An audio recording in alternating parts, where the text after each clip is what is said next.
नमस्कार दोस्तों, आज की कहानी का नाम है संस्कार। बेटा साक्षी, जरा संभल कर, तुम्हारा ध्यान कहाँ है? देखो, अभी अभी गिरती हुई बची हो।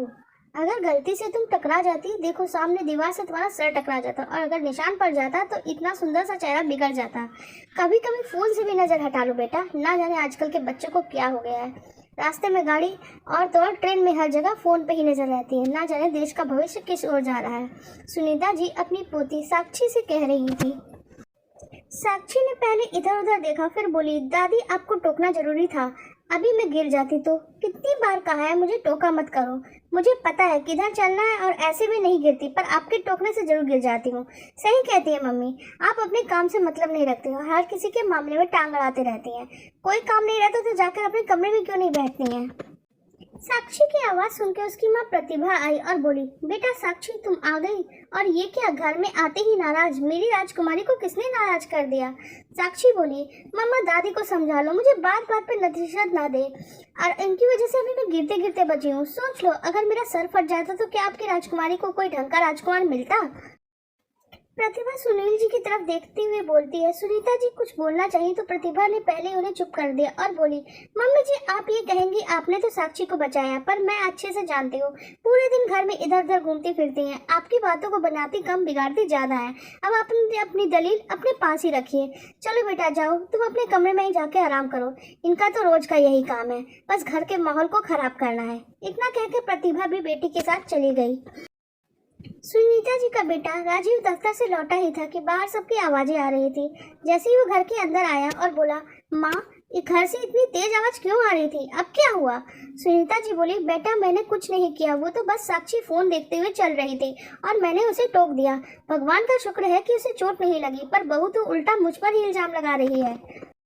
राजीव बोला, माँ साक्षी कोई बच्ची नहीं है जो आप उसे चलना और बोलना सिखाती हैं। बचपन में जब पोती का ख्याल रखना था तब तो आप भैया के साथ रहती थी, उस वक्त पोती की कोई चिंता नहीं होती थी। आप जब अपने पैरों पे खड़ी है, अब उसकी चिंता क्यों कर रही हैं? हाँ हाथ जोड़ता हूँ, जो जैसे चल रहा है चलने दीजिए, घर की शांति बनी रहने दीजिए। इतना कहकर राजीव भी अपने कमरे में चला गया। आशा भरी निगाहों से बेटे की तरफ देखती रही और बेटा उनसे मुंह फेर कर चला गया। राजीव के जाने के बाद सुनीता जी अपने कमरे में गई और अपने पति कैलाश बाबू की तस्वीर को देखकर आंसू बहाते हुए बोली, आप तो कहते थे कि मैं दो बेटों की नहीं, दो कंधे छोड़ के जा रहा हूँ जो तुम्हारा ख्याल रखेंगे, पर यहाँ तो बच्चे अपनी माँ के भरोसे को ही कटघरे में खड़ा कर दे रहे हैं। विलाप करती हुई बोली, मुझे आज भी याद है जब बहू माँ बनने वाली थी तो मैंने बड़े प्यार से राजीव से कहा था कि बहू की देखभाल के लिए मैं आ जाती हूँ। तब इसी बेटे ने कहा था कि आपके आने से बहू का काम बढ़ जाएगा, तो आप भैया के पास रहिए।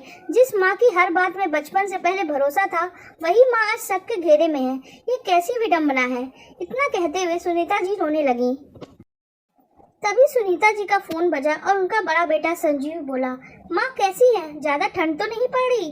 अपना ध्यान रखिएगा और चमनप्राश खाते रहिएगा, वरना आपके घुटनों का दर्द फिर से शुरू हो जाएगा। सुनीता जी बोली, इतनी दूर रह के भी तुम्हें मेरा इतना ख्याल रहता है तो तुम वापस क्यों नहीं आ जाते? संजीव बोला, आप तो जानती हैं राधा, पत्नी के जाने के बाद मुझे शहर वो देश रास नहीं आया। जब तक वो थी जीने का मकसद था। उसके जाने के बाद कुणाल जो बेटा, उसे मैंने हॉस्टल में डाल दिया। अब कुणाल को अपने अकेले होने का जिम्मेदार ठहराने लगा। आज देखिए वो भी मुझसे मिलने नहीं आता, उसने भी मुझसे अलग दुनिया बसा ली, और यहाँ इतनी ठंड पड़ती है कि मैं आपको अपने पास नहीं रख पाता, क्योंकि आपका शरीर इतनी ठंड नहीं बर्दाश्त कर पाएगा। सुनीता जी बोली, कोई बात नहीं बेटा, मैं हर दर्द बर्दाश्त कर लूंगी, बस तुम्हारी तकलीफ मुझसे नहीं देखी जाती। संजीव बोला, माँ आप ठीक तो हैं, आपकी आवाज़ में दर्द है। राजीव आपका ख्याल तो रखता है। बेचारी सुनीता जी, आखिर बेटे को कहती भी तो क्या कहती, जो डर उनके मन में है वही तकलीफ तो उसकी माँ भी झेल रही है। सुनीता जी चुपचाप अपने कमरे में उदास बैठी थी। प्रतिभा राजीव को जाकर बताई कि जेठ जी का फोन आया था और मम्मी जी रो रो के सारी बात बता रही थी। राजीव माँ के पास जाकर बोला, माँ मैंने सुना भैया का फोन आया था, आप तो बड़ी थी, आपने तो सब उगल दिया होगा। बड़ा आश्चर्य होता है देखकर कि माँ बाप बुढ़ापे में अपने ही बच्चों की शिकायत दूसरे बच्चों से करते रहते हैं। सुनीता जी बोली, बेटा जो तुम कह रहे हो क्या वो तुम्हारा मन मानने को तैयार है? अगर हाँ तो इसमें तुम्हारा कोई दोष नहीं। जिस माँ की हर वक्त बचपन में तुम आंख बंद करके भरोसा करते थे, आज उसी माँ के भरोसे को तुमने कटघरे में खड़ा कर दिया। मेरे लिए तो तुम दोनों एक जैसे हो। अब ये बात तुम मानो या ना मानो, बहू से कह देना रात का खाना खाने की इच्छा नहीं है, पेट और मन दोनों ही भर गया है। इतना कह के सुनीता जी मुंह फेर कर सो गई। अब सुनीता जी ज्यादातर अपने कमरे में ही रहती थी, ना किसी से मिलती थी, ना किसी को टोकती थी। एक रोज साक्षी कान में ईयरफोन लगाकर गाना सुन रही थी और पीछे से प्रतिभा उसे आवाज लगा रही थी। सुनीता जी सब देख रही थी, पर उन्होंने कुछ नहीं कहा। तभी उधर से डाकिया आया और सुनीता जी के नाम का लिफाफा उन्हें दिया। प्रतिभा बोली, मम्मी जी आप देख रही थी कि मैं साक्षी को कब से आवाज लगा रही थी। आप उससे कह तो सकती थी कि मैं आवाज लगा रही हूँ। मेरी आवाज आपके कान में नहीं गई, पर डाकिया की आवाज आपके कान में चली गई। सुनीता जी मुस्कुरा कर बोली, बहू तुमने ही तो कहा था मैं घर के किसी मामले में दखल अंदाजी ना करूं। एक बार और मैं बता दूं बहू, मुझे क्या करना है। इस तरह से घुट घुट कर मुझसे अब नहीं जिया जाता। जहाँ तक इस चेक की बात है तो ये लो। इतना कहकर सुनीता जी ने चेक फाड़ के कूड़ेदान में फेंक दिया और चली गई। शाम को जब बेटा लौट कर आया तो प्रतिभा ने खूब बखेड़ा खड़ा किया और सारी बात बताई। राजीव सुनीता जी के कमरे में गया और बोला, माँ ये मैं क्या सुन रहा हूँ, तुमने भैया का भेजा हुआ चेक फाड़ दिया। बुढ़ापे में सठिया गई हैं क्या? अब शहर में जो कुछ घर बुक किया है इसका EMI में कैसे भर पाऊंगा? पापा की पेंशन को भी दबा कर बैठी हैं। अरे आप माँ है या दुश्मन?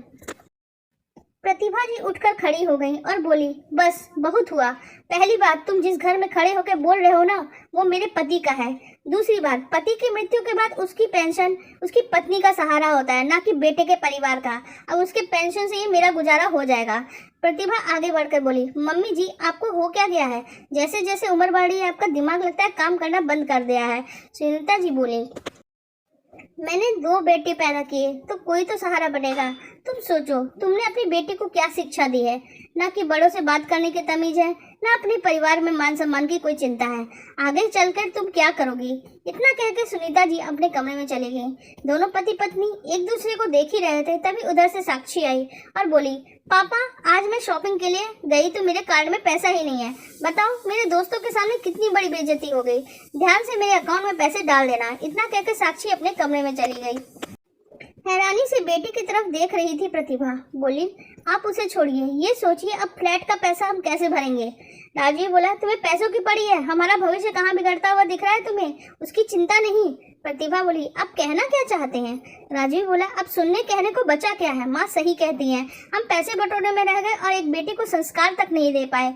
मेरी बेटी ने अगर मुझे इतना कुछ बोल दिया तो शायद मैं इसी के लायक हूँ। निराश राजीव वहाँ से उठ के चला गया। दूसरे दिन संजीव ने देखा कि पैसे नहीं निकाले गए हैं।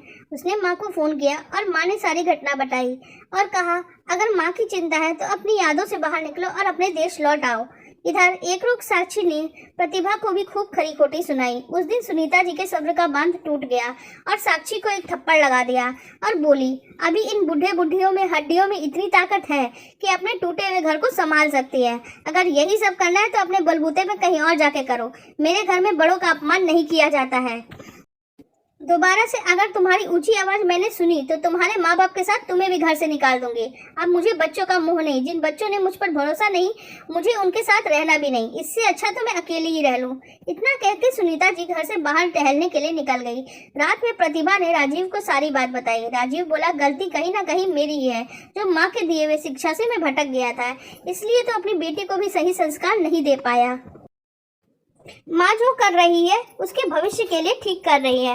अब तो मैं माँ के नजरें मिलाने लायक भी नहीं हूँ। बेहतर होगा तुम भी अपना व्यवहार बदल लो, वरना ऐसा ना हो जो हमने माँ के साथ किया आगे चल के वही हमें भी सहना पड़े। समय रहते अपनी भूल सुधार लो, यही हमारा प्रायश्चित होगा। प्रतिभा को भी अपनी भूल का एहसास हुआ। उसने सुनीता जी के सामने हाथ जोड़ के अपने बर्ताव के लिए और अपनी बेटी को सही रास्ते पे लाने के लिए उनसे माफी और उनकी मदद भी मांगी। वो बोली, बहू कई बार बच्चों को सही रास्ते पे लाने के लिए हमें कठोर बनना पड़ता है। तुम भी साक्षी के लिए थोड़ी कठोर बनो। जब उसे लगेगा कि कोई और रास्ता नहीं है तो वो सीधे रास्ते पे उसे आना ही होगा। हर किसी को अपनी भूल का एहसास हुआ और आखिरकार साक्षी को भी सही रास्ते पे आना ही पड़ा। आगे चल के संजीव भी अपनी पुरानी यादों से बाहर आया और अपने देश लौट आया। फिर मिलजुल के पूरा परिवार एक साथ रहने लगा। आपको हमारी ये कहानी कैसी लग रही है? आप जरूर बताइएगा।